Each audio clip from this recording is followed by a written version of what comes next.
Hello guys, welcome to my channel T something, and in this video tutorial I will gonna show you how to fix a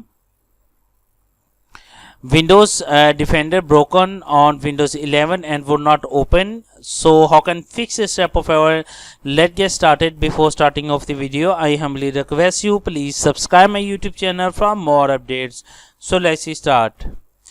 Okay guys, in the search box first of all type a PowerShell. So open up Windows PowerShell, right click run as administrator. After opening that, first of all type this command. I already typed in a notepad and copy it. So you can type this command and paste it with Ctrl V and press enter.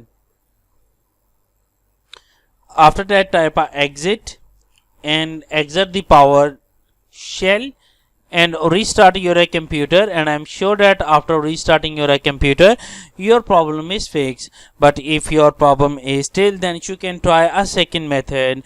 The second method is that first of all going to your settings of your Windows, and after doing this that go to your recovery, click on reset this PC and click on keep my files.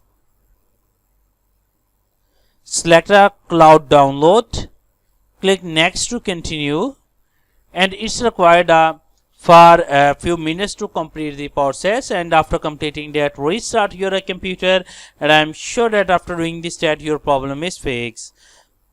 I hope this video is helpful for you. Please like the video and subscribe my YouTube channel.